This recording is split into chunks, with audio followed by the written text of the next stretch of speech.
अत्याचार जो हो रहा है उसका दायरा बहुत बड़ा है। अगर अत्याचार हो रहा है तो उसके खिलाफ लड़ना होगा। निराश होकर चुपचाप बार बार वही बातें कहने से कुछ नहीं। एक ही चीज है, अगर अत्याचार हो रहा है और हमको लग रहा है कि अत्याचार हो रहा है तो उसके खिलाफ लड़ना होगा, सड़क से लेकर सदन तक। FIR हो गया, मुकदमा हो गया, 50 मुकदमा मेरे ऊपर हुआ। मैं भी जानता हूं कोई भ्रष्टाचार मैंने नहीं किया, वो भी जानते हैं जो जांच कर रहे हैं कि इन्होंने कोई भ्रष्टाचार नहीं किया। उठा के जेल में डाल दिया 183 दिन। क्या करता मैं, आके फिर रोने लगता।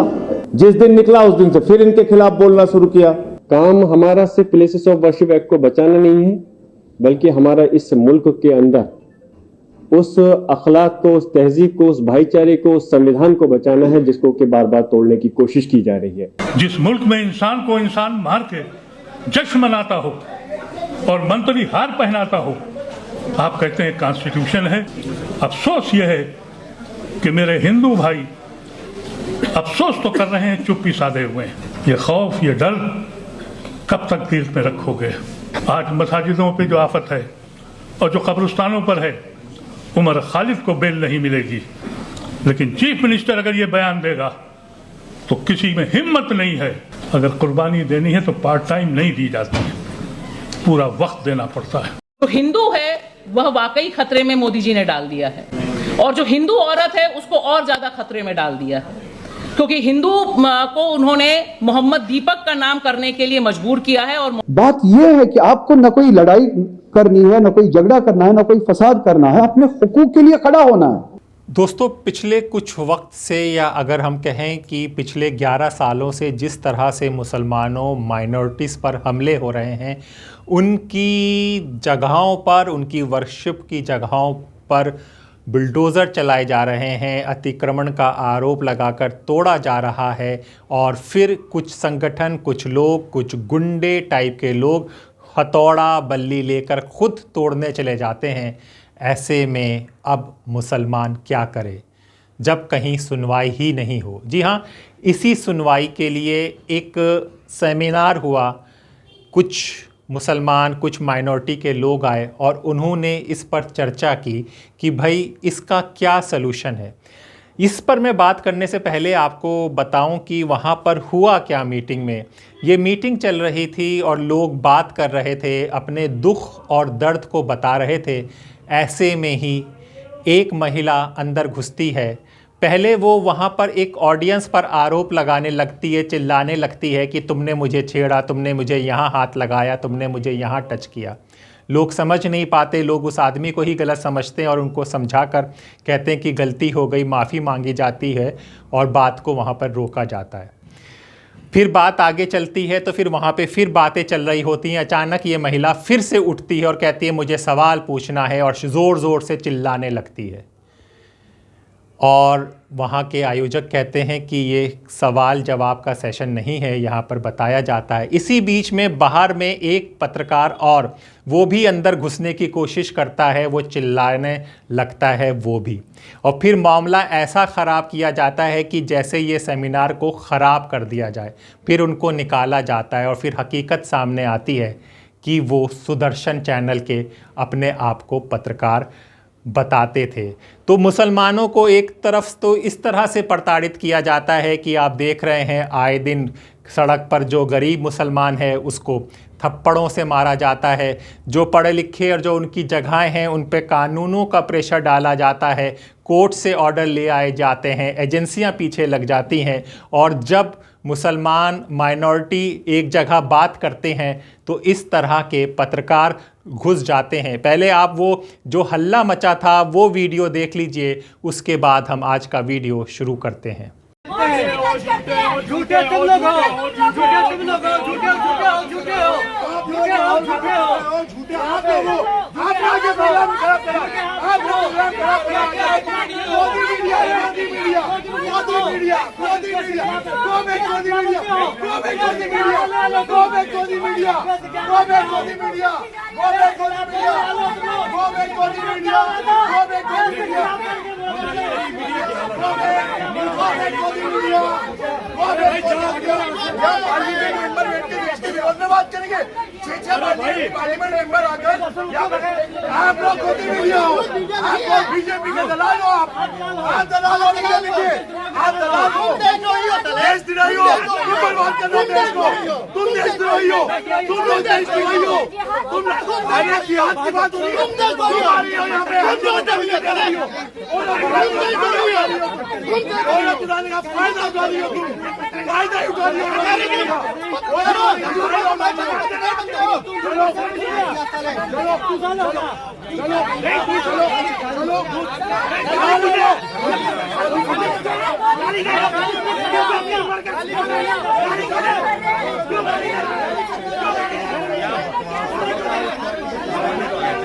देख रहे हो देश कहाँ जा रहा है।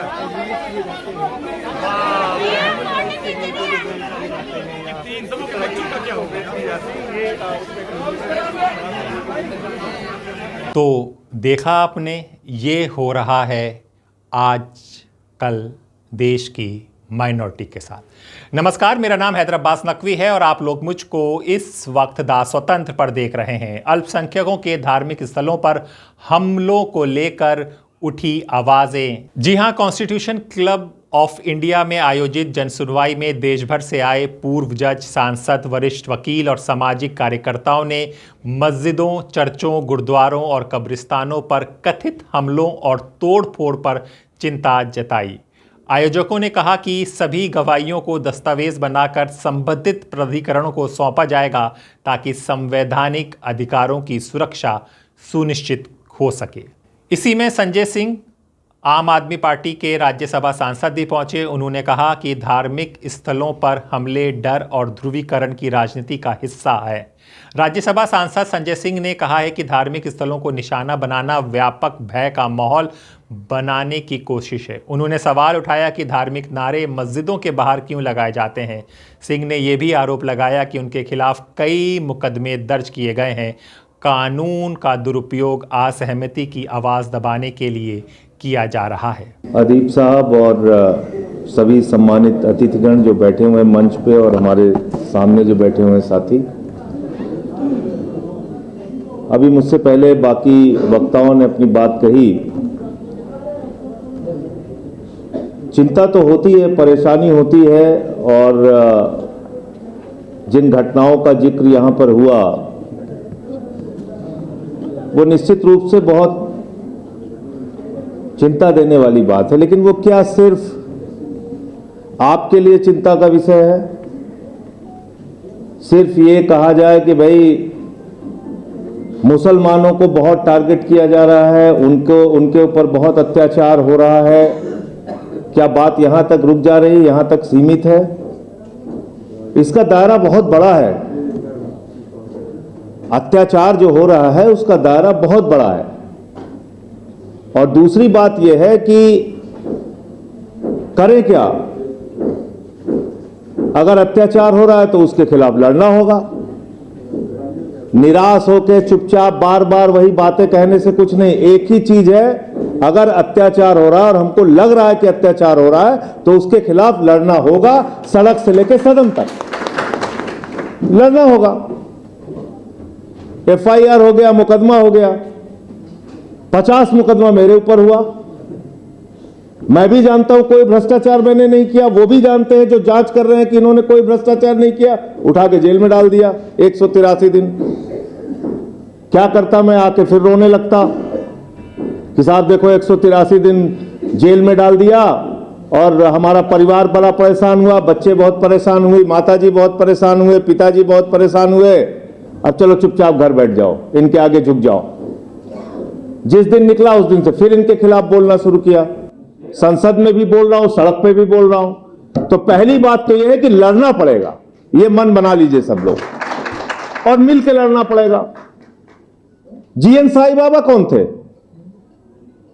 क्यों उनको 10 साल जेल में रखा गया? सड़ाया गया, उनको मारा गया, मार दिया गया उस एक आदमी को। दिव्यांग होने के बावजूद, शरीर का हिस्सा काम नहीं करता उसके बावजूद उस व्यक्ति को जेल में सड़ाया गया और कोई कानून मदद नहीं कर पाया। बेल मिलने के बावजूद उनको जेल में रखा गया और निकलने के बाद उनकी मौत हो गई।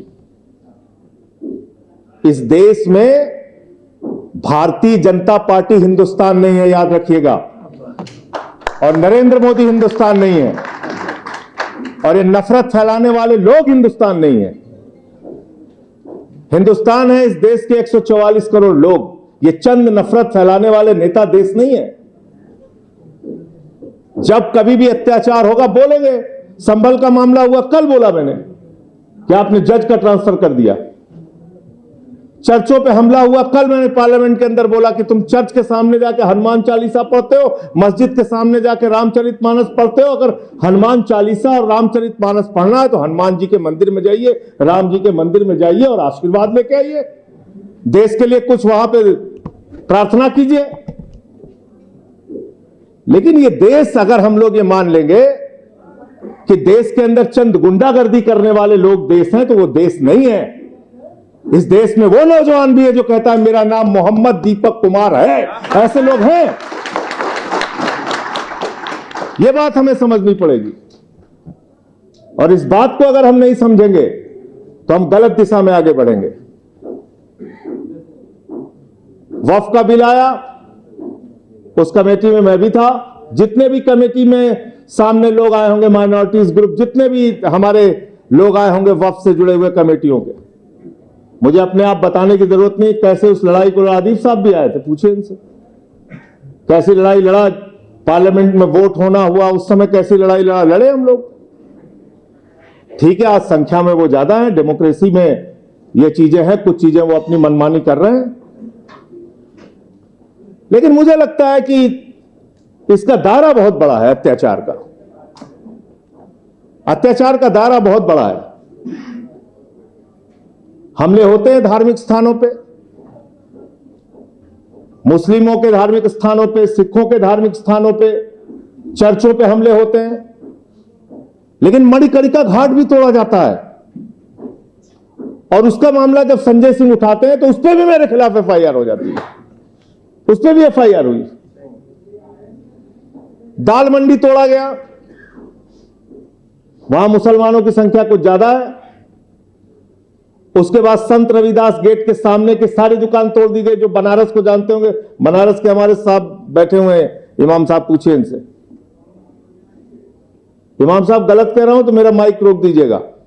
90% हिंदुओं की दुकानें तोड़ तोड़ के जमींदोज कर दी गई। बताइए की गई कि नहीं की गई? सड़क के चौड़ीकरण के नाम पे, काशी कॉरिडोर के नाम पे सैकड़ों मंदिर वहां तोड़े गए। तो इसलिए इनके अत्याचार का दायरा इतना छोटा नहीं है। इनके अत्याचार के दायरे में वो यादव भी आता है जिसकी चोटी काट लेते हैं ये लोग एटा और मैनपुरी के अंदर। इनके अत्याचार के दायरे में पासी समाज का वो बुजुर्ग भी आता है जो काकोरी में 70 साल की उम्र में उसको मंदिर पे पेशाब चटवाई जाती है। इनके अत्याचार के दायरे में वो दलित, वो पिछड़े, वो आदिवासी आते हैं जिनको इंसान मानने को तैयार नहीं है लोग। इसलिए मैं आपसे कहना चाहता हूं, ये अत्याचार का दायरा सीमित नहीं है। अत्याचार का दायरा पूरे हिंदुस्तान में है, और उन सबको अपने साथ इकट्ठा कीजिए और हम सब लोग मिलकर लड़ते हैं, मिलकर लड़ाई लड़ते हैं। जिन जिन के लोगों के ऊपर अत्याचार हो रहा है उन सब लोगों को इकट्ठा कीजिए, मिलकर लड़ते हैं अपने हक के लिए। उसमें माइनॉरिटीज का भी हक है, दलितों का भी है, पिछड़ों का भी है, आदिवासियों का है। अभी झगड़ा कराया मैंने कल पार्लियामेंट के अंदर, बोला भाई 45 केंद्रीय विश्वविद्यालयों के वीसी आपने बनाया है, उसमें 38 सवर्ण जाति के हैं, 7 हैं कुल दलित, पिछड़े और आदिवासी। 80% आबादी को आपने भागीदारी दी है, 15% 20% और 15% आबादी को आपने 80% भागीदारी दी है। यह सच्चाई है। तो यह अन्याय है, अत्याचार है। किसी के साथ कम, किसी के साथ ज्यादा, किसी को तकलीफ कम, किसी को तकलीफ ज्यादा लग सकती है, लेकिन जरूरत इस बात की है इस वक्त में कि सबको एक साथ इस अत्याचार के मुद्दे पर इकट्ठा कीजिए। उसका दायरा सीमित नहीं है, दायरा बहुत बड़ा है, और उस अत्याचार के दायरे में आने वाले सारे पीड़ित लोगों को एक साथ जब आप मंच पर कर देंगे तो कोई मोदी और कोई भारतीय जनता पार्टी आपके सामने टिक नहीं पाएगी। मैं ये बात कहना चाहता हूं। आज भी उनको कितना % वोट मिला? 41% कि 39%? 39% तो 61% आबादी इस देश की आज भी उनके खिलाफ है ना। 61% लोग बड़ी तादाद में हैं जो आज उनके खिलाफ हैं आज भी। तो मैं वो कह रहा हूं आपसे कि आप सबको इकट्ठा कीजिए, सारे मसलों पर मुखरता से हम लोग बोले, कहीं कुछ किसी के साथ गलत हो रहा है आवाज उठाए। बैठे हैं रामपुर के सांसद, पूछिए इनसे, 80 साल की बुजुर्ग महिला पे एफआईआर कर दी SIR के नाम पे, नूरजहां शायद उनका नाम था। मैं पहुंचा उनके घर में, उनके दोनों बेटे कुवैत में काम करते हैं और वहां का डीएम बयान दे रहा है कि इनके दोनों बच्चे कुवैत के नागरिक हैं। अब कुवैत नागरिकता ही नहीं देता है। बताइए आप, तो ये हो रहा है। तो ये कब तक मजहबी नशा बांटिएगा, ये उन्माद वाली हवा बांटिएगा, ये मंदिर, ये मस्जिद, शिवालय की जिद में वतन ही ना होगा तो क्या बांटिएगा। तो इसलिए हम सबको मिलकर लड़ना है और अपनी आवाज उठानी है। बहुत बहुत शुक्रिया, बहुत बहुत धन्यवाद। इसी में ही जम्मू कश्मीर से सांसद रूहुल्लाह मेहंदी भी बोले, हक की लड़ाई कानून के दायरे में लड़नी होगी। श्रीनगर से लोकसभा सांसद आगा सैयद रूहुल्लाह मेहंदी ने कहा है कि अल्पसंख्यक समुदाय अपने धार्मिक और सांस्कृतिक अधिकारों पर लगातार दबाव महसूस कर रहा है। उन्होंने ये भी कहा कि जो अब तक कश्मीर में होता आया था, अब वो दूसरे हिस्सों में होने लगा है। उन्होंने लोगों से अपील की कि संवैधानिक और कानूनी रास्तों से अपने अधिकारों की रक्षा के लिए आगे आएं और संगठित प्रयास करें। हालात, अगर आप, मेरी नज़र में शायद मैं गलत भी हो सकता हूँ, हिंदुस्तान के जुनूब को, साउथ इंडिया को अगर बाहर निकाले, बंगाल को अगर बाहर निकाले, तो लगभग ये मुल्क अक़लियतों के लिए, और अक़लियतों में बिलखुसूस मुसलमानों के लिए, चूँकि वो सबसे बड़ी अक़लियत है, ये मुल्क उनके लिए तंग किया गया है। यहाँ हिंदू राष्ट्र ऑलरेडी एग्जिस्ट कर रहा है, ऑपरेशनल है, फंक्शनल है, या उसका ऐलान नहीं हुआ है, रस्मी नहीं है, रस्मी तौर फंक्शनल नहीं है, अडॉप्टेड नहीं है कॉन्स्टिट्यूशनली, मगर फंक्शनल है। आपके इक्तिसादियात पे हमला है, पहचान पे हमला है, इबादत पे हमला है, इबादियात पे हमला है, जिंदगी का हर वो शोबा जिससे जिंदगी का ये सिलसिला चलता है और जिससे कौमें परवान चढ़ती है, अशखास परवान चढ़ते हैं, कौम तो इज्तिमाई लफ्ज़ है, इंसान परवान चढ़ता है, वो सारे मामलात मुसलमानों के लिए तंग किए गए। हुकूमत में इस वक्त मुसलमान के लिए जगह है ही नहीं। पिछले 10 सालों से, 11 सालों से मुसलमान हुकूमत के लिए अछूत है, यानी उनको हुकूमत में जगह नहीं दी जा सकती। आप रहिए दूसरे दर्जे के शहरी, आप रहिए, आपके कुछ महदूद हुकूक रहेंगे।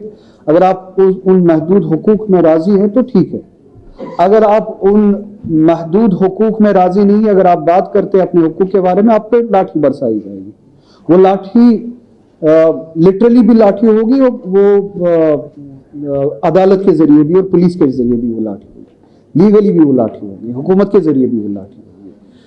तो हुकूमत में आपके लिए जगह नहीं है, अक्सर माइनॉरिटीज़ के लिए जगह नहीं है। एक नाम का, एक माइनॉरिटी से वाबस्ता हमारा एक वजीर है, जो मुझे नहीं लगता है कि वो अपने जॉब के साथ, अपने काम के साथ, अपनी उस जिम्मेदारी के साथ वो इंसाफ करता है। तो उसके अलावा आप मुसलमान देख लीजिए, क्रिश्चियंस देख लीजिए, सरदार जो हमारी जमात है, बरादरी है, उनके नाम पे भी है थोड़ी बहुत वो दिखाने के लिए, वो शो पीस एक है। और आप देख लीजिए हालात जो है बिलखुसूस मुसलमानों के लिए वो अछूत है हुकूमत के लिए, यानी उनके लिए हुकूमत में कोई जगह नहीं है। फिर आप दूसरे दर्जे के शहरी हैं, आप हुकूमत का हिस्सा नहीं हो सकते, हाँ आप महकूम हो सकते। महकूम होते हुए आपके कुछ थोड़े बहुत हुकूक है, अगर आप उन पर राजी हैं ठीक है आपके लिए। मगर आप देखिए बाकी साउथ को छोड़ के और बंगाल को छोड़ के, उस सेकंड क्लास सिटीजन के जो एग्जिस्टेंशियल वो राइट्स होते हैं, उन पे भी अब हमला है।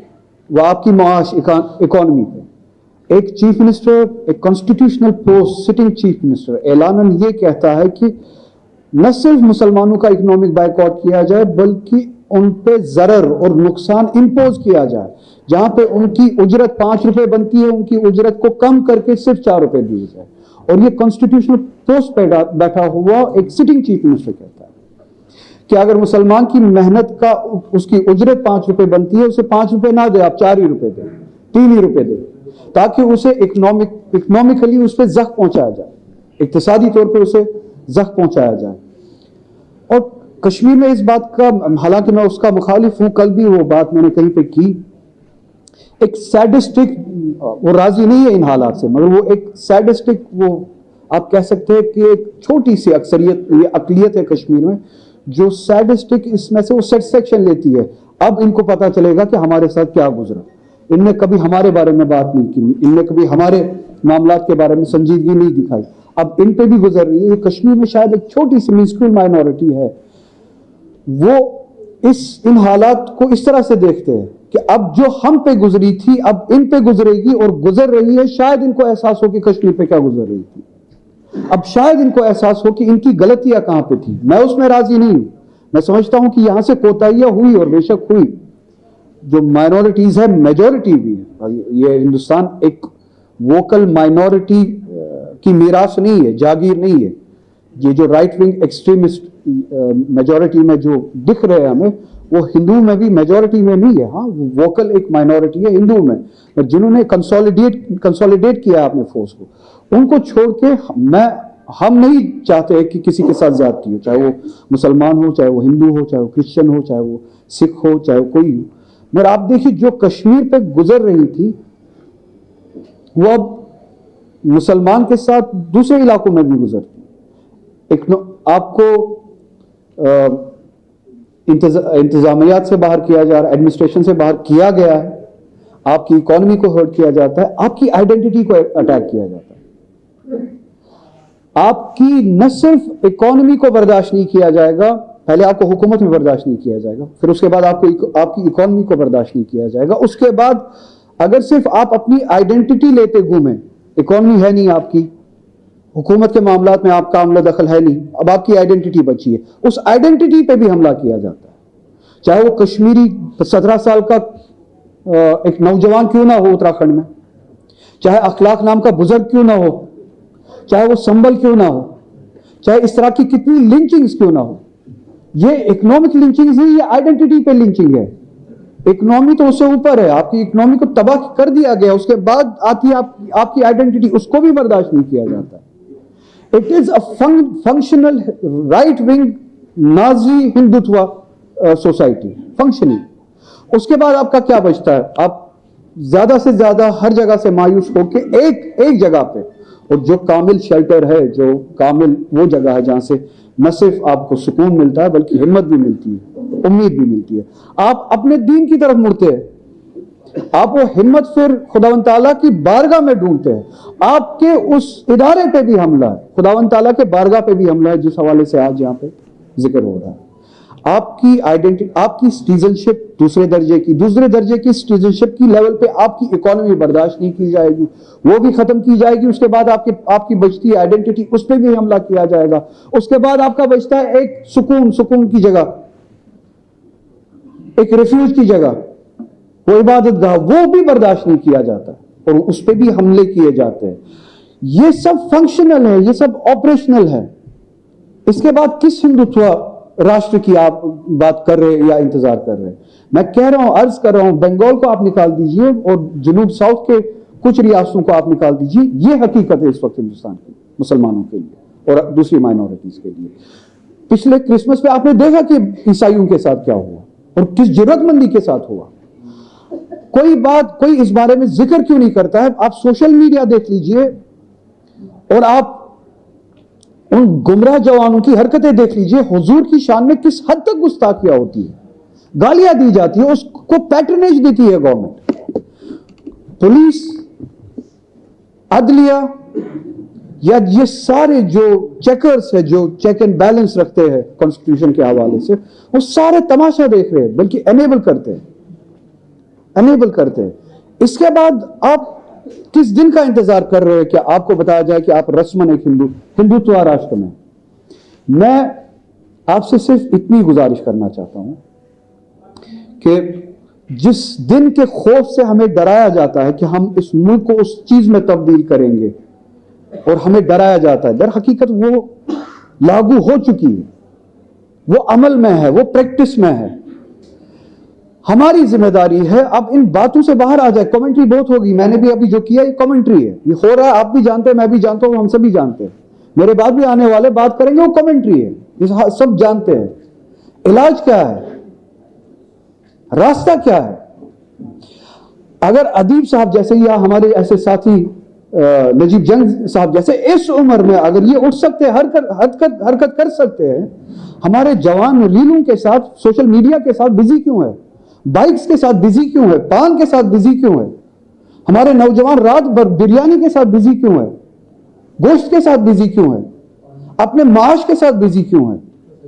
ला युकल्लिफुल्लाहु नफ्सन इल्ला वुसअहा, ये कुरान है। इनकी इतनी वुसअत थी, इन्होंने वो इंतजाम किया, जवानों में इससे ज्यादा वुसअत है, उनसे उससे ज्यादा हिसाब लिया जाएगा। बात यह है कि आपको न कोई लड़ाई करनी है, न कोई झगड़ा करना है, न कोई फसाद करना है, अपने हुकूक के लिए खड़ा होना है और पूरी शिद्दत से खड़ा होना है। मेरे भाई ने कहा अब यहाँ पे कि आपको बहाना नहीं देना है कि आप पे केस किए जाए। मैं हर एक बात से मुतफिक हूँ और हजारों राय हो सकती है, आरा हो सकती है, इनकी राय मुझसे बेहतर हो सकती है, मेरी राय शायद गलत हो, मगर मैं अपनी राय सामने रखूंगा। कब तक आप इस डर से दबे रहोगे कि हम पे केस ना किया जाए? आप कब तक वो मोहलत देते रहेंगे कि हम पे केस ना किया जाए, इसलिए हम आवाज नहीं उठाएंगे? और एक एक करके आप सभी को या लिंच किया जाता है, या लाठी बरसाई जाती है, या गोली चलाई जाती है, इबादतगाहों पे हमला किया जाता है, या आपके हुकूक खत्म किए जाते हैं, या आपका माश खत्म किया जाता है, कमाई का जरिया खत्म किया जाता है। एक एक करके वो सजा हर किसी को दी जा रही है, जिस सजा के डर से आप खौफ से बैठे हैं कि हम पे वो सजा वारिद ना की जाए। करे केस करे, कितने करने हो, बशर्ते कि आप कानून के हिसाब से, अमन के हिसाब से, उसूल के हिसाब से अपनी लड़ाई लड़े। ये सच और झूठ की लड़ाई है। आप कितना भी पुरअमन हो, आप पे केस किया जाएगा, आप उसके लिए हाजिर रहिए। आप अपने हक की बात को इस खौफ से नहीं दबा सकते। बस जरूरत इस बात की है, हाउ टू स्टैंड नाउ।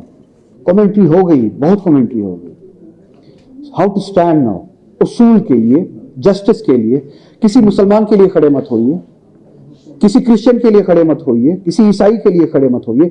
अगर जुल्म मुसलमान के साथ हो रहा है, उस जुल्म के खिलाफ खड़े होइए, जस्टिस के लिए खड़े हो। अगर हिंदू के साथ जुल्म हो रहा है, आप जस्टिस के लिए खड़े होइए कि उस हिंदू के साथ जुल्म ना हो। क्या ये मुल्क इस वादे पे नहीं बनाया गया कि ये वैल्यूज पे चलेगा? इसीलिए मुसलमानों की अक्सरियत में तकसीम के बावजूद भी इसी मुल्क का इंतखाब किया, क्योंकि हमें बताया गया कि ये मुल्क जस्टिस और वैल्यूज पे चलेगा। हमें उस वैल्यू और जस्टिस सिस्टम के कयाम के लिए उठना पड़ेगा। हमें साथियों से बात करनी पड़ेगी, हमें कांग्रेस से बात करनी पड़ेगी, हमें समाजवादी से बात करनी पड़ेगी, टीएमसी से बात करनी पड़ेगी। भाई हम लड़ना चाहते, जस्टिस के लिए लड़ना चाहते हैं, मुसलमानों के लिए नहीं, वैल्यूज के लिए लड़ना चाहते हैं, इस मुल्क के लिए लड़ना चाहते हैं। हम इस डर से बाहर निकलना चाहते हैं। लाठी खानी पड़े हम खाएंगे, मगर आप साथ चले। आपको जहां पे हमारी जरूरत होगी, जब इलेक्शंस होते हैं, बशर्ते कि आप उसूल के लिए हमारे साथ चले, हम आने के लिए तैयार है। इतने सारे फोर्सेस जो है, मुझे लगता है कि वो उसी हिंदुस्तान में यकीन रखते हैं जिस हिंदुस्तान के लिए हमने कुर्बानियां दी है, जिस हिंदुस्तान का हम ख्वाब देखते हैं। मगर जरूरत इस बात की है, इस कमेंट्री के सतह से बाहर आए, अब इलाज ढूंढना शुरू करे, ऑर्गेनाइज होना शुरू करे, कंसोलिडेट होना शुरू करे। जी, बात हुई कि प्लेसेस ऑफ वर्शिप एक्ट 1991 पर चेतावनी, बार बार उल्लंघन पर गंभीर सवाल उठाए। सपा सांसद जियाउर रहमान बर्क ने 1991 के प्लेसेस ऑफ वर्शिप एक्ट विशेष प्रावधान अधिनियम का हवाला देते हुए कहा है कि 15 अगस्त 1947 की स्थिति बनाए रखना कानून की बाध्यता है। उन्होंने कहा कि दरगाहों, मदरसों और कब्रिस्तान पर बार बार विवाद खड़ा होना संयोग नहीं हो सकता, इसकी दूरगामी परिणाम सामने आ सकते हैं। जो आजकल के हालात हैं और जो हम आज प्लेसेस ऑफ वर्शिप एक्ट के ऊपर तस्करा करने के लिए यहाँ इकट्ठा हुए हैं, इसमें कोई दो राय नहीं कि जिस तरह से जब ये कानून बना था, और हमने पहले भी कहा कि ये कानून कोई सड़क पर नहीं बना, किसी आम आदमी ने नहीं बनाया, इस देश की सबसे बड़ी पंचायत ने बनाया था, जिसको ये हमारी भारत की संसद ने। लेकिन अफसोस है कि आज उस कानून की लगातार धज्जियां उड़ाई जा रही हैं और उस कानून की रखवाली के लिए जहां हमारी संसद को आगे आना चाहिए था, लेकिन वो चीज़ हमें नज़र नहीं आ पा रही। जिस तरह से आज इस कार्यक्रम को APCR और IMCR ने मिलकर के रखा है, मैं उम्मीद करता हूं कि कुछ ना कुछ सिर्फ यहाँ पर तकरीर के साथ साथ लोग आगे के लिए एक पॉलिसी बना पाएंगे कि जिससे कि हम आगे के लिए एक स्ट्रेटजी बना करके इस पर काम कर सकें। काम हमारा सिर्फ प्लेसेस ऑफ वर्शिप एक्ट को बचाना नहीं है, बल्कि हमारा इस मुल्क के अंदर उस अखलाक को, उस तहजीब को, उस भाईचारे को, उस संविधान को बचाना है जिसको कि बार बार तोड़ने की कोशिश की जा रही है। मस्जिद हो, मदरसा हो, कब्रिस्तान हो, दरगाह हो, बार बार हमले करना ये कोई इत्तेफाक नहीं हो सकता।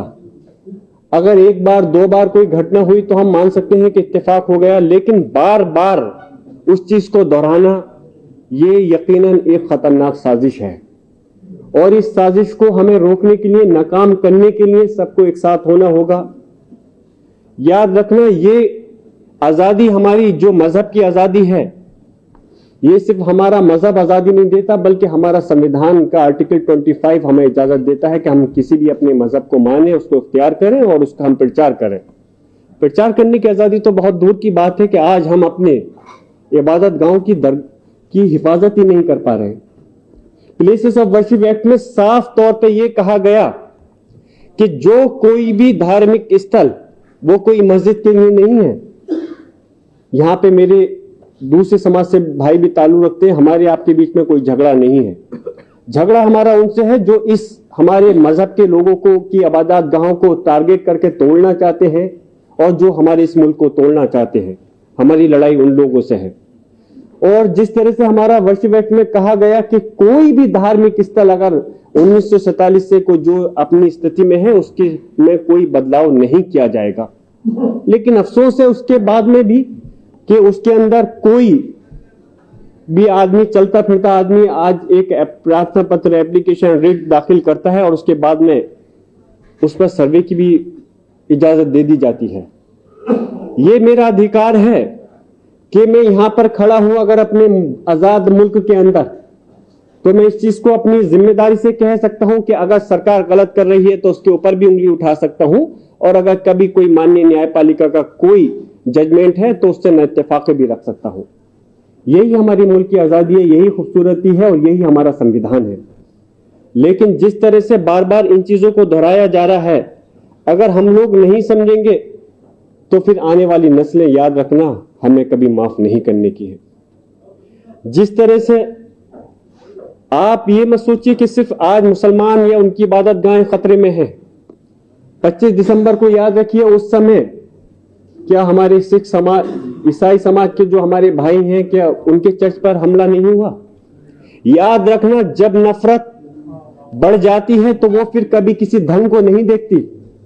जब नफरत बढ़ जाती है तो वो सिर्फ और सिर्फ किसी भी धर्म को देखे बगैर हमला करना शुरू कर देती है। आज हम ना तो इस देश को छोड़ सकते हैं, ना ही हम अपने मजहब के साथ में कोई समझौता कर सकते हैं। हमारे इस देश को आजाद कराने में हमारे बुजुर्गों का खून पसीना शामिल है, तो ना तो हमसे कोई, हमारी कोई मजहबी आजादी को इस देश की कोई ताकत छीन सकती है, ना ही हमारी इस मुल्क से हमें कोई निकाल सकता है। ये बात मैं जिम्मेदारी के साथ इस बात को कह सकता हूं। और मैं आज अगर यहां पे खड़ा हूं तो यकीनन प्लेसेस ऑफ वर्शिप एक्ट पर चर्चा करने के लिए खड़ा हुआ हूं। आज संभल में देखें कि जिस तरह से संभल, मथुरा, बनारस को प्रयोगशाला बनाने की कोशिश की गई, संभल के अंदर हमारी जो संभल की शाही जामा मस्जिद है, कोई 2-4 साल नहीं, जब प्लेसेस ऑफ वर्शिप एक्ट में 1947 का जिक्र आ गया और वो 400-500 साल पुरानी मस्जिद है, तो उसके ऊपर लगातार सवाल उठाना और कोर्ट के चक्कर लगा करके उसको विवाद पैदा करना, ये एक सोची समझी साजिश है। हमने अपने संभल के अंदर क्या करा? हमने कोशिश करी कि जो हमारा धार्मिक स्थल है, जो हमारी इबादत गाह है, उसके साथ कोई छेड़खानी नहीं होनी चाहिए, और ये हमारा कानून कहता है। उसके खिलाफ क्या क्या खामियाजा भुगतना पड़ा, सिर्फ संभल नहीं, मैं समझता हूं पूरे हिंदुस्तान की आवाम इस बात से वाकिफ है। मुझे ही नहीं, हमारे संभल के लोगों को जगह जगह मुकदमे दर्ज कर करके बहुत सारी परेशानियों से गुजरना पड़ा और आज भी हम उसका मुकाबला कर रहे हैं। तो हम बस यही कह सकते हैं कि हम इस चीज से हिम्मत नहीं हार सकते। हम ये नहीं कहते कि हम इसकी लड़ाई को हम बंदूक से लड़ेंगे या डंडे से लड़ेंगे। हम इसकी लड़ाई को कानूनी रूप से लेकर के कोर्ट के अंदर जरूर हम लड़ेंगे और आज भी लड़ रहे हैं। हम पीछे नहीं हटने वाले। सरकार की कोई ताकत हमको दबाना चाहती है तो हम उसके आगे दबने वाले नहीं हैं। हमारे मोहतरम जनाब अदीब साहब ने भी अभी फरमाया, बहुत तफसील से बात रखी। यकीनन आज इस हिंदुस्तान के अंदर अभी इंसानियत मरी नहीं है, खत्म नहीं हुई है। जैसे बताया, पंजाब के लोगों ने, हमारे सिख समाज के भाइयों ने हमें मस्जिद और हमारे मस्जिद के लिए बनाने के लिए जगह भी दी। तो यकीनन ये चीज साबित करता है कि आज भी इस देश के अंदर इंसानियत जिंदा है, भाईचारा जिंदा है और हम उसके तहत इसको आगे बढ़ाते हुए काम करते रहेंगे। लेकिन मैं यकीनन यहाँ पर मुसलमान में सिर्फ पार्टी का के वो रखने नहीं आया, लेकिन जैसा अदीब साहब ने कहा था कि किसी पार्टी के नेता पे कोई टिप्पणी होती है तो आवाज को उठाते हैं। लेकिन मैं ये कहना चाहता हूं मोहतरम जनाब, बहुत अदब के साथ अदीब साहब से, कि मैं समाजवादी पार्टी का एक रुकन मेंबर ऑफ पार्लियामेंट हूं। लेकिन जब कभी हमारे मजहब पर कोई बात आती है, जब ज़िया रहमान पर किसी आवाज को उठाता है, तो हमारे माननीय अखिलेश यादव जी ये नहीं कहते कि तुम इस बात को, आवाज को संसद के अंदर नहीं रखोगे। ये चीज दिखाती है कि हम अपनी मजहबी आजादी के साथ साथ पार्टी के अंदर भी आजाद हैं और संभल के मसले पर भी अखिलेश जी ने पूरी ताकत के साथ, पूरी मजबूती के साथ हमारी मदद करी। और वो मदद सिर्फ समाजवादी पार्टी के सांसद की नहीं थी, बल्कि उत्तर प्रदेश और इस हिंदुस्तान की उस आवाम के साथ जो जुल्म ज्यादती हो रही थी, उनकी मदद करी थी। मैं अपनी बात मुख्तसर करते हुए आप सब लोगों का तहे दिल से शुक्रिया अदा करता हूं और इस बात की दरखास्त करते हुए कि याद रखना कि आज अगर आप लोग नहीं समझे तो आने वाली नस्लें माफ नहीं करेंगी। हमें आपको, मुस्लिम समाज के साथ साथ सभी अल्पसंख्यक लोगों को, और खास तौर से हमारे चाहे दलित भाई भी हों, उनको सबको मिलकर करके एक इत्तेहाद कायम करना होगा और उस इत्तेहाद के तहत हमें इस जंग को लड़ना होगा। प्लेसेस ऑफ वर्शिप एक्ट की हिफाजत कोर्ट के लिए तो हमें करनी है ही, लेकिन हमें और आपको मिलकर के एक स्ट्रेटजी तैयार करनी पड़ेगी। मैं अपनी बात खत्म करते हुए यहाँ पर आप सभी दरखास्त के दरमियान में आकर के मुझे बोलने का अपना मौका मिला। मैं फिर से खासतौर से APCR और IMCR के जो जिम्मेदारान हैं उनका शुक्रिया अदा करता हूँ। खुदा हाफिज़। बातें काफ़ी हुई, कई वकील भी आए। सिर्फ अदालतों से उम्मीद रखना झूठी आस है। संजय हेगड़े और नजीब जंग के सवाल। वरिष्ठ अधिवक्ता संजय हेगड़े ने कहा है कि व्यापक सामाजिक एकजुटता के बगैर केवल अदालतों और संस्थानों पर निर्भर रहना झूठी उम्मीद साबित हो सकता है। पूर्व दिल्ली उपराज्यपाल नजीब जंग ने भी प्रशासनिक निष्पक्षता पर सवाल उठाते हुए समाज और संस्थानों के बीच संवाद बढ़ाने की आवश्यकता बताई। मुझे बताइए कि प्राइम मिनिस्टर का एडवाइजर ये बयान देता है कि हम पे बड़ा जुल्म हुआ है, अब बदला लेने का वक्त आ गया है, अब हमें इंतकाम लेना है, और अपने गुंडों से कहता है कि तुम्हारा खून गर्म क्यों नहीं है। कोई एक्शन हुआ? प्राइम मिनिस्टर बोले, होम मिनिस्टर बोले, और आपकी पॉलिटिकल पार्टीज ने संज्ञान लिया? एक मजाक बना दिया है खुलेआम। चीफ मिनिस्टर कहता है आसाम का कि हम यहां से लाखों हजारों लोगों को निकालेंगे। कोई एक्शन हुआ? आप कहते हैं कि कॉन्स्टिट्यूशन से चलो। कहां है कॉन्स्टिट्यूशन? एक दिमाग बना दिया है कि कॉन्स्टिट्यूशन है। जिस मुल्क में इंसान को इंसान मार के जश्न मनाता हो और मंत्री हार पहनाता हो, आप कहते हैं कॉन्स्टिट्यूशन है। ये आवाजें सुप्रीम कोर्ट के कानों तक नहीं पहुंची। उनको दिखाई नहीं दिया कि हम रोज उस तस्वुर को मार देते हैं जिस तस्वुर पे हमने हिंदुस्तान को अपनाया था। और ये बात जो लोग आए हैं वो सुन लें कि हमने मुस्लिम मुल्क की हिमायत नहीं करी। हिंदू मुस्लिम मुल्क में रहने को हम तैयार नहीं हैं, गर्दनें तैयार हैं हमारी, लेकिन अमल की ज़रूरत है। और अमल की ज़रूरत जब है जब आप अपने दिलों से खौफ को निकाल दें। अभी आपके पास लोग हैं, अभी संजय बोल के गए, ऐसे बहुत से लोग हैं। अफसोस ये है कि मेरे हिंदू भाई अफसोस तो कर रहे हैं, चुप्पी साधे हुए हैं, और आप खौफ से दबे हुए हैं। ये सिलसिला बंद होने वाला नहीं है। और जो ये कहता है किस बात का कॉन्स्टिट्यूशन है, इलेक्शन कमीशन जिसको आप कहते हैं वो इलेक्शन कमीशन है या मोदी कमीशन है? मोदी उसका मेंबर है और उसका एक मिनिस्टर वो इलेक्शन कमीशन बनाता है और कहते हैं कि कॉन्स्टिट्यूशनल बॉडी है। और जब ये सुप्रीम कोर्ट ये कहता है कि हम एक मेंबर हैं तो कॉन्स्टिट्यूशन चेंज हो जाता है। और फिर भी हम कह रहे हैं कॉन्स्टिट्यूशन हमारा बता रहा है। ये दिल फट चुका है, ये समझ में नहीं आता है। हमको ये चाहिए था, ये उम्मीद थी कि एक प्राइम मिनिस्टर का एडवाइजर जो प्राइम मिनिस्टर को एडवाइस करता है वो खुलेआम कह रहा है। कोई नहीं बोला, किसी ने कोई एक्शन नहीं लिया। रोज उत्तराखंड का चीफ मिनिस्टर और यूपी का चीफ मिनिस्टर रोज जुल्म कर रहा है। सुप्रीम कोर्ट कहता है कि डिमोलिशन मना कर दिया, नहीं होगा, डिमोलिशन होता है। बने बनाए घर तस्वुर जिंदगी में एक बार इंसान अपना घर बनाता है, एक रात के अंदर वो सड़क पे होता है। पॉलिटिकल पार्टीज की आवाज़ नहीं निकलती, इसलिए नहीं निकलती कि एक माहौल बन गया है कि अगर मियाँ को सपोर्ट किया तो हिंदू वोट भाग जाएगा, इसलिए बोलने को तैयार नहीं है। हमको ये उम्मीद थी कि इस तरह की बयानबाजी पर लोग सुप्रीम कोर्ट जाएंगे। समाजवादी में अखिलेश के खिलाफ कोई बयान हो तो आप सब अपनी टोपियां पहन पहन के घूमेंगे, लेकिन जब इतनी बड़ी वायलेशन होगी तो पॉलिटिकल लीडर्स नहीं बोले। इसीलिए ज़रूरत है उन सारे लोगों की, चाहे सिख हो, चाहे क्रिश्चियन हो, चाहे दलित हो और या कोई भी पिछड़ा हुआ हो, सड़क पे आना पड़ेगा। ये खौफ, ये डर कब तक दिल में रखोगे? आज मसाजिदों पे जो आफत है और जो कब्रिस्तानों पर है, उमर खालिद को बेल नहीं मिलेगी। लेकिन चीफ मिनिस्टर अगर ये बयान देगा तो किसी में हिम्मत नहीं है। हम लोग कोशिश कर रहे हैं, हम लड़ेंगे मुकदमा, हमें मालूम है अदालतें क्या बोलेंगी, लेकिन दुनिया को तो दिखाएंगे।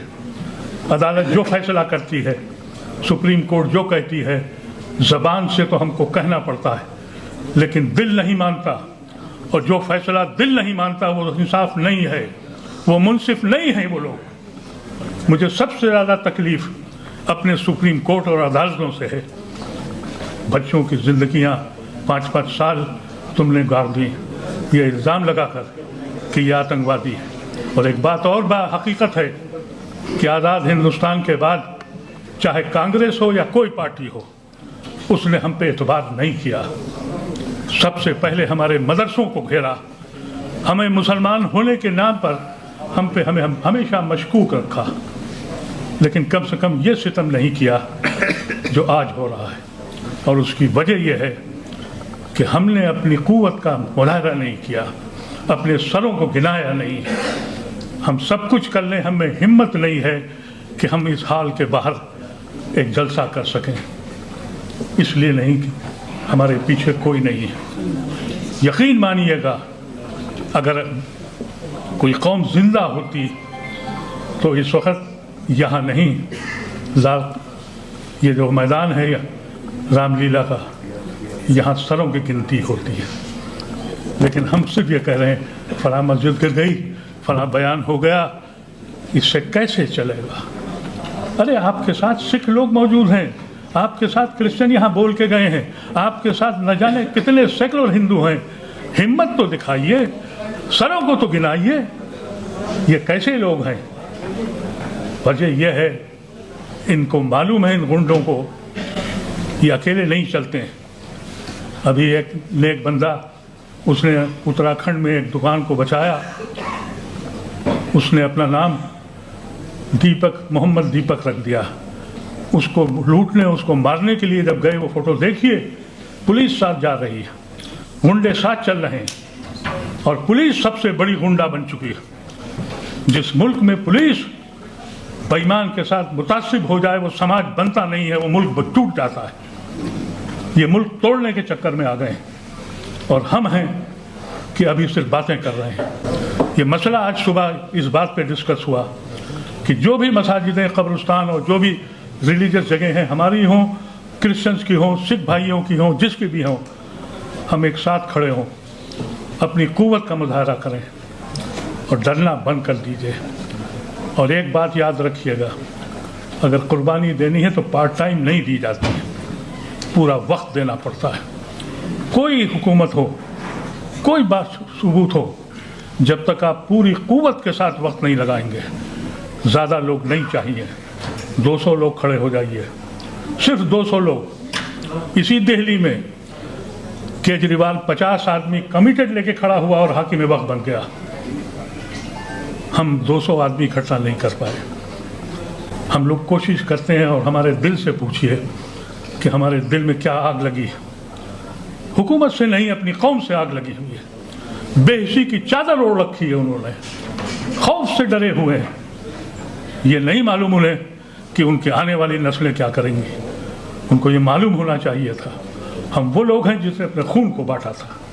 हम वो लोग हैं जिसने जिना को ठुकराया था। हम वो लोग हैं जिसने गांधी को माना था। आज हम ही मुश्तबा और मशकूक और हमारी बस्तियों में हम गुनहगार के हैसियत से रह रहे हैं और बोलने को हम तैयार नहीं हैं।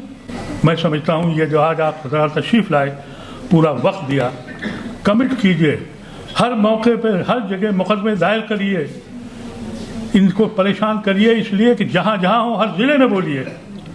देखें कब तक अदालतों के कान नहीं सुनेंगे, कब तक अदालतों के हाथ नहीं चलेंगे। अदालतों का हाल ये हो गया है, कमेंट्स बहुत अच्छे करते हैं, लेकिन जब लिखने बैठते हैं तो हाथ थर्रा जाते हैं और हमसे कहा जाता है एतबार करो, अदालत को मान लो। अदालत के फैसले बाबरी मस्जिद से लेकर उमर खालिद तक आपने देख लिए। हैरत होती है इस मुल्क पर, और कहा जाता है कि गर्व से कहो। मैं भले लानिया कहता हूँ, मैं गर्व से कभी नहीं कहूँगा। ये मेरा मुल्क गर्व करने वाला नहीं है, शर्म करने वाला है। मैं शर्म करता हूँ अपने मुल्क पर, और शर्म करता हूँ यहाँ के प्राइम मिनिस्टर को, यहाँ की हुकूमतों को, और अफसोस करता हूँ अपनी कौम की बुज़दिली और नाकामी पर। हिम्मत करिए। मैं नहीं कहता कि लाठियाँ उठाइए, मैं नहीं कहता कि पत्थर चलाइए, लेकिन वो वक्त आ जाएगा, अगर हुकूमत हिंद की समझ में नहीं आया कि जो लोग पत्थर मारते हैं, खुदा न करे कहीं बंदूकें उठा ली तो इस मुल्क का अंजाम क्या होगा। उस वक्त से हम डरते हैं, उस वक्त से हम बचाना चाहते हैं इस मुल्क को। और सुनने वाले सुन लें और हाकिमों को बता दें कि अगर हमने क़यादत छोड़ दी तो जो क़यादत आएगी वो तुम्हारे साथ वैसे ही तलवार चलाएगी जैसे तुम्हारे गुंडे हमारे ऊपर तलवार चला रहे हैं। बहुत बहुत शुक्रिया। मैं चाहूँगा कि हमारे सिख भाइयों को थोड़ा इंतज़ार कर लें। हम आपके मशकूर ममनून हैं, आपके उन लोगों के ममनून हैं जिन्होंने हमारी वीरान मस्जिदों को आबाद करने का दिया। अल्लाह आपको उसकी जज़ा भी देगा। हमारे दिलों में जो जगह है हम उसको बयान नहीं कर सकते। वाखिर दवाना। अल्पसंख्यकों पर बढ़ने दबाव का आरोप, महिलाओं और मीडिया की भूमिका पर भी चर्चा हुई। पत्रकार भाषा सिंह ने कहा कि सांप्रदायिक नैरेटिव का असर सिर्फ अल्पसंख्यकों पर नहीं बल्कि महिलाओं पर भी पड़ता है, जिन्हें जनसंख्या के औजार की तरह पेश किया जाता है। ईसाई कार्यकर्ता मीनाक्षी सिंह और अन्य वक्ताओं ने भी कथित हमलों और मामलों में कार्रवाई न होने का आरोप लगाया। भाषा सिंह ने क्या कहा, आइए सुनते हैं। जो हिंदू है वह वाकई खतरे में मोदी जी ने डाल दिया है, और जो हिंदू औरत है उसको और ज्यादा खतरे में डाल दिया है, क्योंकि हिंदू को उन्होंने मोहम्मद दीपक का नाम करने के लिए मजबूर किया है। और मोहम्मद दीपक के खिलाफ जिस तरह से पागलपन फैला हुआ है, इस तरह से एक पूरा का पूरा जो जॉम्बीज का ग्रुप है, जो जॉम्बीज पैदा किए हैं इस हिंदू राष्ट्र के नाम पर, उसने किस तरह से जो सोच समझने वाले the real Indian, the real Hindu हैं, उनको खतरे में डाला है। मुझे लग रहा है कि जिस समय नरेंद्र के सरेंडर की कहानी चल रही है पार्लियामेंट में और देश में, उस समय हम यहाँ तमाम लोग जो बैठे हैं, ये देश के कॉन्स्टिट्यूशन को कैसे मनुस्मृति के आगे सरेंडर करवाया जाए, उस खतरे से हम रूबरू हैं। तो दोनों तरह के सरेंडर इस समय चैलेंज के तौर पर हमारे सामने है। जर्मनी में हिटलर का नाजीवाद चल रहा था, उसके खिलाफ जब स्ट्रगल चल रहा था, उसके खिलाफ कल्पना करना, मतलब हमने तो कभी सोचा नहीं था कि ये दौर इस मुल्क में हम देखेंगे।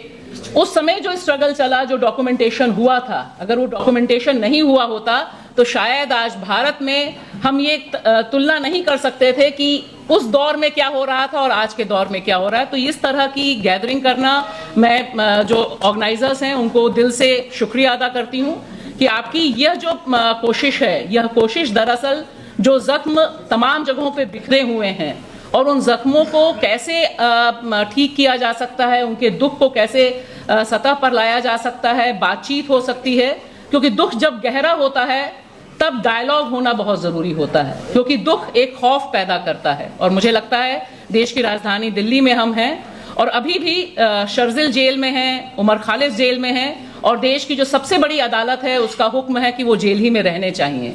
तो अगर हम उनके बारे में बात नहीं करेंगे, ये जो तमाम अलग अलग जगहों पे जिस तरह से जुल्म की एक पूरी सिलसिला है, वो सिर्फ मुसलमान, सिर्फ ईसाई, सिर्फ माइनॉरिटी पर ही नहीं, मैं ये बात जरूर यहाँ पर कहना चाहूंगी कि दरअसल 3 तरह के जो संकट हैं, कि हम सब जानते हैं कि ये कॉन्स्टिट्यूशन हमारे आईन पर सबसे बड़ा हमला है और आईन पर बहुत सोच समझकर ये हमला किया गया है और इसके निशाने पर सिर्फ माइनॉरिटी नहीं है। आज की तारीख में जो हिंदू है वह वाकई खतरे में मोदी जी ने डाल दिया है और जो हिंदू औरत है उसको और ज्यादा खतरे में डाल दिया है, क्योंकि हिंदू को उन्होंने मोहम्मद दीपक का नाम करने के लिए मजबूर किया है और मोहम्मद दीपक के खिलाफ जिस तरह से पागलपन फैला हुआ है, अभी कई दोस्तों से मैं बात करते हुए आ रही थी कि किस तरह से एक पूरा का पूरा जो जॉम्बीज का ग्रुप है, जो जॉम्बीज पैदा किए हैं इस हिंदू राष्ट्र के नाम पर, उसने किस तरह से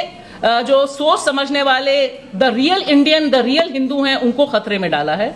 और दूसरी बात मैं यहां से जरूर कहना चाहूंगी कि हिंदू औरतों, हम हिंदू, अगर उनके निगाह में अगर मैं हिंदू हूं तो हम हिंदू औरतों को किस तरह से उन्होंने संकट में डाला है। हमें बड़ी मुश्किल से जो इस आईन ने बराबरी का हक दिया था, हमारे शरीर पर जो हक दिया था हमें, वो छीनने के लिए उन्होंने हमें बच्चा पैदा करने वाली मशीन में तब्दील करने की पूरी साजिश कर दी है और खौफ दिखाया गया कि क्योंकि तुम हिंदू हो और तुम्हारा सामना मुसलमानों से है, तुम्हें ज्यादा बच्चे पैदा करने, वरना तुम खतरे में हो।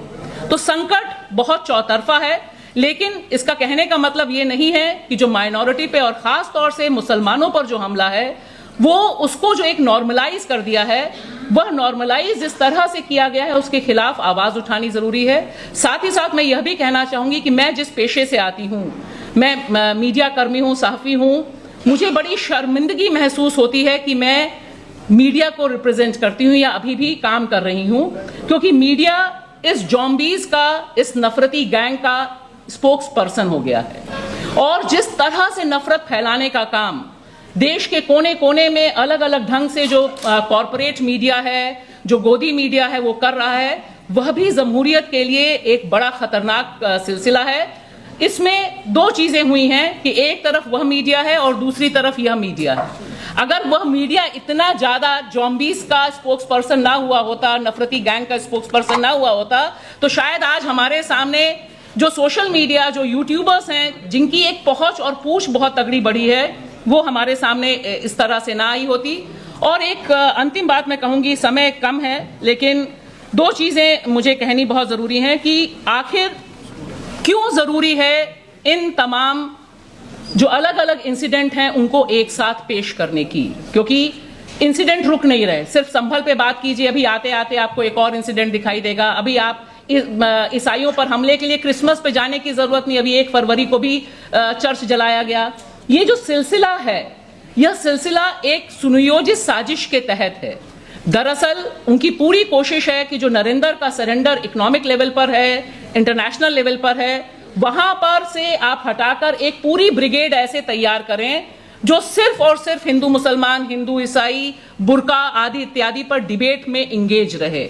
ये जो एक खौफ का साया है और उसमें जो नॉर्मलाइज करने की साजिश है, मुझे लगता है हम सबको यह सोचना बहुत जरूरी है कि अगर वो हिंसा को, लिंचिंग को, किलिंग को, बुल्ले शाह की मजार को, हर जगह पर हमले को एक नया इंडिया का नया नॉर्मल बनाना चाहते हैं, तो क्या इधर से जो रेजिस्टेंस है, सबसे बड़ी बात है कि जो रेजिस्टेंस है इसके खिलाफ, मुझे लगता है जितनी फैक्ट फाइंडिंग होती है, अभी इसी ऑर्गेनाइजेशन ने जो फैक्ट फाइंडिंग उत्तराखंड में की, जिसे रिलीज किया गया, ये सारे जो प्रयास हैं, ये सारी जो कोशिशें हैं, मुझे लगता है ये सारी कोशिशें अमन की दिशा में कोशिशें हैं, मोहब्बत की दिशा में कोशिशें हैं, क्योंकि इससे इस बात की तस्दीक होती है कि मेरा वतन तुम्हारे आगे सरेंडर नहीं है, मेरा वतन अभी भी खड़ा हुआ है, मजबूती से खड़ा हुआ है। और जो महिलाएं इसमें सामने आ रही हैं इस नफरती ब्रिगेड के खिलाफ, उत्तराखंड में 2 महिलाएं, अभी आते आते मैंने तीसरी महिला से भी बात की, जो सीधे सीधे कह रही हैं कि ये मेरा वतन है और मैं इन तमाम लोगों के समर्थन में खड़ी हूं। हमें इसे एम्प्लीफाई करने की जरूरत है, हमें इसे और बढ़ाने की जरूरत है, इस संदेश को फैलाने की जरूरत है कि सारे लोग जितना हमला तेज है उस तरफ से उसका रिजिलियंस, उसका जवाब भी बहुत तेज है। तो मुझे लगता है इस तरह की जो बैठकें हैं, इस तरह की जो छोटी बड़ी मीटिंग्स हैं, ये देश की राजधानी दिल्ली के साथ साथ बाकी तमाम इलाकों में भी होनी चाहिए, ताकि लोगों के ऊपर जो खौफ का साया द ग्रेट हिंदू राष्ट्र की फोर्सेस लिंच कर रही हैं, उस खौफ के साये को हम काट सकें, ज़्यादा से ज़्यादा पढ़ा जाए, ज़्यादा से ज़्यादा रिपोर्ट किया जाए। और मुझे लगता है कि ये एक बहुत ज़रूरी काम है, यह बताने के लिए कि मेरा वतन तुम्हारे आगे लमलेट नहीं है। हम सब हैं जो वतन के रखवाले और मतवाले हैं। इसमें हम कंधा से कंधा मिला के एक इंसिडेंट से दूसरे इंसिडेंट लड़ाई लड़ेंगे। अदालतों से कितना न्याय मिलेगा इसके बारे में मुझे लगता है कि जो जज हैं वो भी नहीं बता सकते हैं। तो यहाँ तो तमाम लड़ाइयाँ चल रही हैं, लेकिन लड़ाई के हर स्वरूप, हर प्लेटफॉर्म का फुल इस्तेमाल करना आज की तारीख में ज़रूरी है, चाहे वो पार्लियामेंट हो, चाहे वो मीडिया हो, चाहे वो हमारा अदालतों के दरवाजे हों, उन्हें खटखटाना ज़रूरी है। और साथ ही साथ अंत में मैं कहूँगी कि जो ये एट्रॉसिटी है, उस एट्रॉसिटी में ही जो नागरिकता छीनने का अभियान चल रहा है, जो SIR का एक क्रूएल फॉर्म हमारे सामने है, जहां मुख्यमंत्री हेमंत विश्व शर्मा एक तरह से बयान देके उसे पूरी तरह से बेनकाब कर देते हैं कि ये कम्युनल एजेंडा है। इसमें भी हम कैसे बात कर सकते हैं, लोगों तक पहुंचा सकते हैं, क्योंकि ये मुल्क के सर्वाइवल की लड़ाई है और मुझे खुशी है कि हम सब इस लड़ाई में कदम ताल एक साथ कर रहे हैं। शुक्रिया। जी हाँ, वहीं पर मोहम्मद अदीब साहब का कहना है कि सत्ता और विपक्ष की चुप्पी चिंता का विषय है। IMCR के अध्यक्ष और पूर्व सांसद मोहम्मद अदीब ने सरकार और विपक्ष दोनों पर अल्पसंख्यक मुद्दों पर चुप्पी साधने का आरोप लगाया है। उन्होंने क्या कहा? उन्होंने सरकार को एक तरह से चेतावनी भी दी। यहीं पर पूर्व पटना हाईकोर्ट के मुख्य न्यायाधीश इकबाल अहमद अंसारी भी मौजूद थे। उन्होंने कहा कि संविधान को सबसे बड़ा खतरा समाज के भीतर से है और नागरिकों को नैतिक साहस दिखाने की ज़रूरत है। जी हाँ, बातें हो रही हैं, बहस हो रही है, लेकिन अभी ज़मीन पर कोई कार्रवाई नहीं हो रही है। आए दिन मुसलमान सड़क पर पिट रहा है, उसके धार्मिक स्थलों को तोड़ा जा रहा है। ये देश में क्या हो रहा है? संविधान विरोधी ये कौन लोग हैं जो सबको परेशान कर रहे हैं? आगे क्या होगा? द स्वतंत्र में बराबर आपको बताया जाएगा। नमस्कार।